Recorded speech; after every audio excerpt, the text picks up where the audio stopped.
La Bible en un an, le 16 août, le livre de Jérémie, chapitre 37, verset 1 au chapitre 38, verset 28, le livre des psaumes, chapitre 34, verset 12 à 23, le livre des proverbes, chapitre 21, versets 5 et 6, la première épître aux Corinthiens, chapitre 6, verset 1 au verset 20.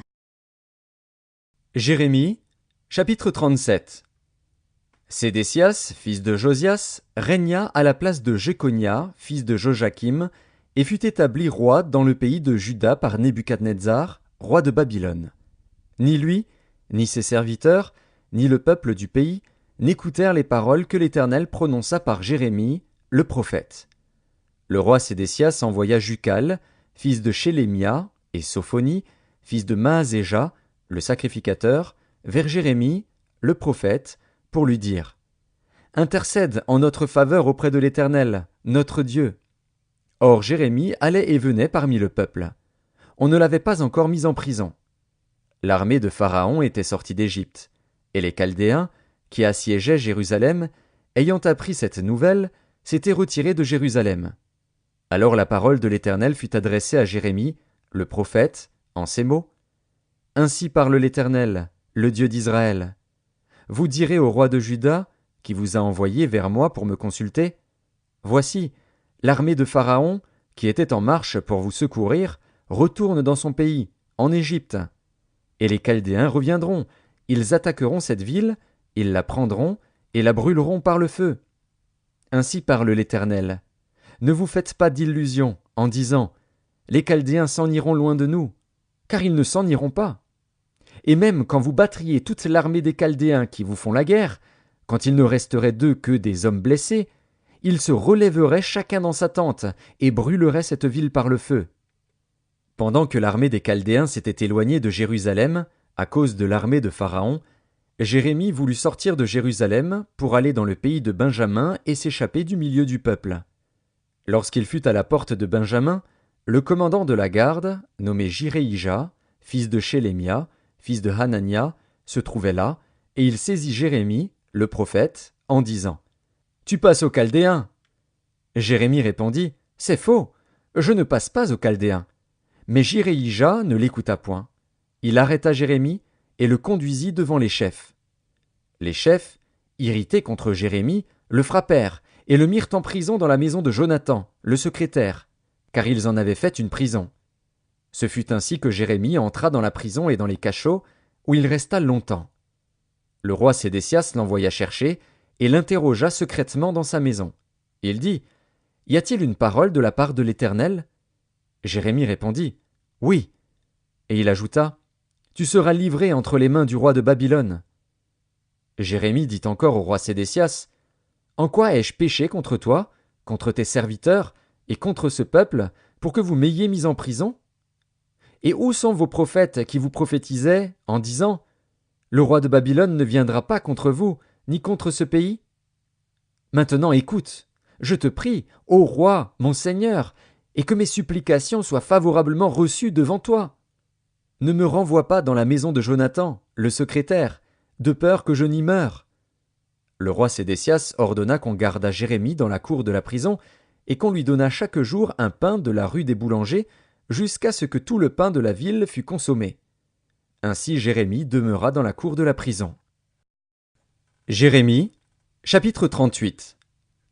Shéphatia, fils de Mathan, Guédalia, fils de Pashur, Jucal, fils de Shélémia, et Pashur, fils de Malkija, entendirent les paroles que Jérémie adressait à tout le peuple, en disant « Ainsi parle l'Éternel. Celui qui restera dans cette ville mourra par l'épée, par la famine ou par la peste.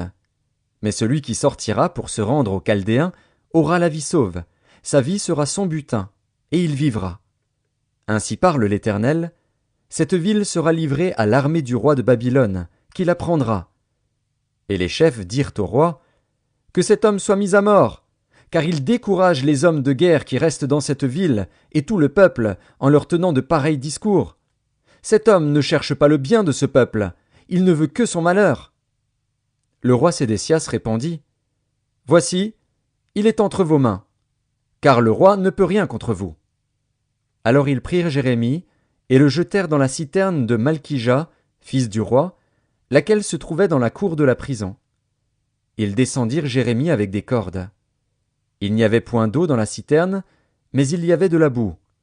Et Jérémie enfonça dans la boue. Ebed-Mélec, l'Éthiopien, eunuque qui était dans la maison du roi, apprit qu'on avait mis Jérémie dans la citerne. Le roi était assis à la porte de Benjamin. Ebed-Mélec sortit de la maison du roi et parla ainsi au roi.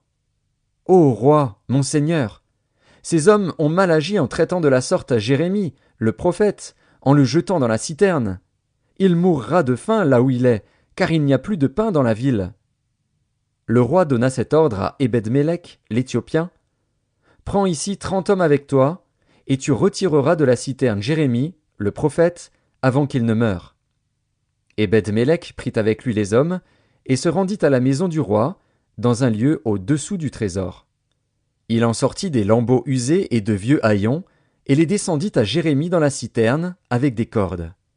Ebed-Mélec, l'Éthiopien, dit à Jérémie: « Mets ces lambeaux usés et ces haillons sous tes aisselles, sous les cordes. » Et Jérémie fit ainsi. Ils tirèrent Jérémie avec les cordes, et le firent monter hors de la citerne. Jérémie resta dans la cour de la prison. Le roi Sédécias envoya chercher Jérémie, le prophète, et le fit venir auprès de lui dans la 3e entrée de la maison de l'Éternel. Et le roi dit à Jérémie: « J'ai une chose à te demander, ne me cache rien. » Jérémie répondit à Sédécias: « Si je te la dis, ne me feras-tu pas mourir? Et si je te donne un conseil, tu ne m'écouteras pas. » Le roi Sédécias jura secrètement à Jérémie, en disant: « L'Éternel est vivant, lui qui nous a donné la vie. Je ne te ferai pas mourir, et je ne te livrerai pas entre les mains de ces hommes qui en veulent à ta vie. » Jérémie dit alors à Sédécias: « Ainsi parle l'Éternel, le Dieu des armées, le Dieu d'Israël. Si tu vas te rendre au chef du roi de Babylone, tu auras la vie sauve, et cette ville ne sera pas brûlée par le feu. Tu vivras, toi et ta maison. Mais si tu ne te rends pas au chef du roi de Babylone, cette ville sera livrée entre les mains des Chaldéens, qui la brûleront par le feu. Et toi, tu n'échapperas pas à leurs mains. » Le roi Sédécias dit à Jérémie: « Je crains les Juifs qui ont passé aux Chaldéens. Je crains qu'on ne me livre entre leurs mains et qu'ils ne m'outragent. » Jérémie répondit: « On ne te livrera pas. Écoute la voix de l'Éternel dans ce que je te dis. Tu t'en trouveras bien et tu auras la vie sauve. Mais si tu refuses de sortir, voici ce que l'Éternel m'a révélé.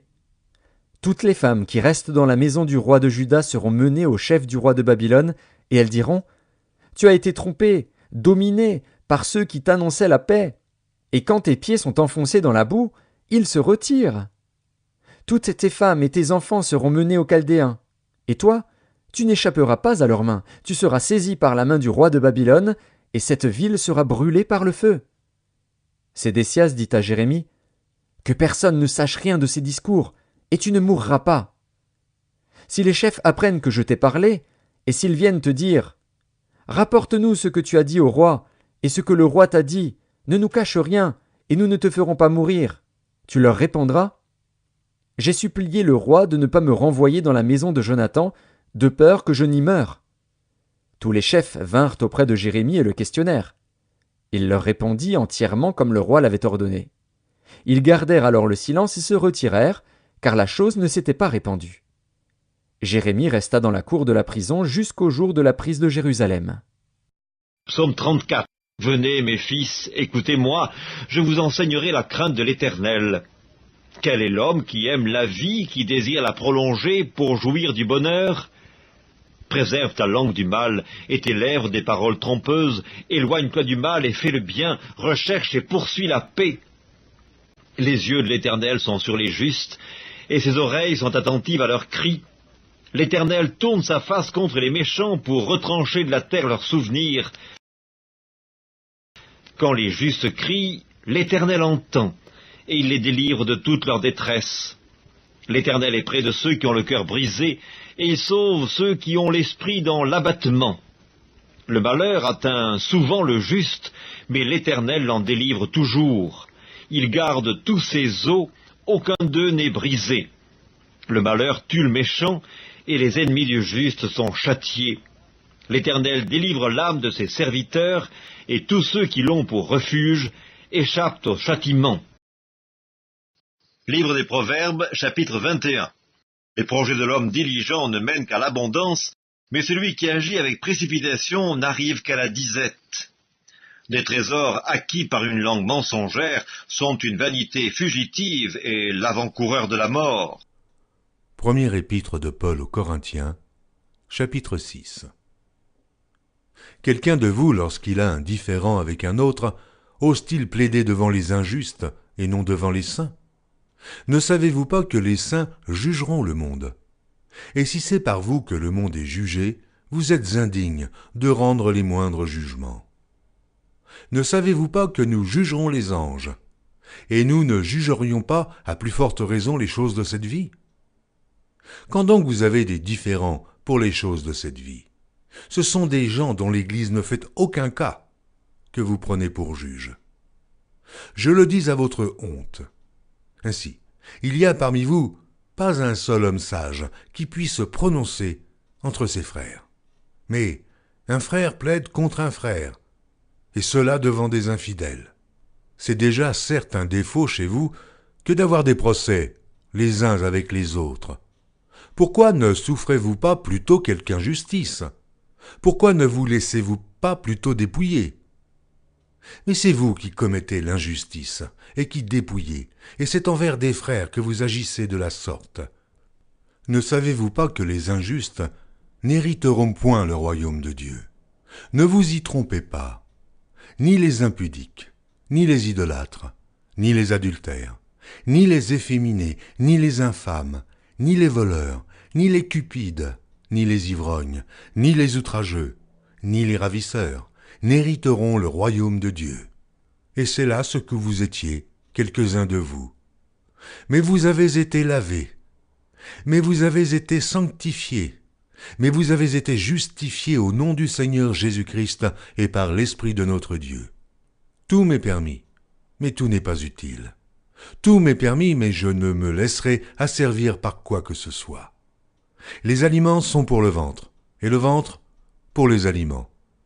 Et Dieu détruira l'un comme les autres.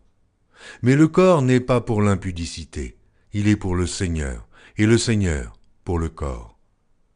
Et Dieu qui a ressuscité le Seigneur nous ressuscitera aussi par sa puissance.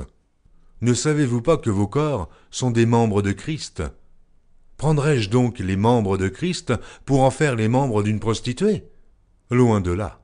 Ne savez-vous pas que celui qui s'attache à la prostituée est un seul corps avec elle, car il est dit, les deux deviendront une seule chair. Mais celui qui s'attache au Seigneur est avec lui un seul esprit. Fuyez l'impudicité.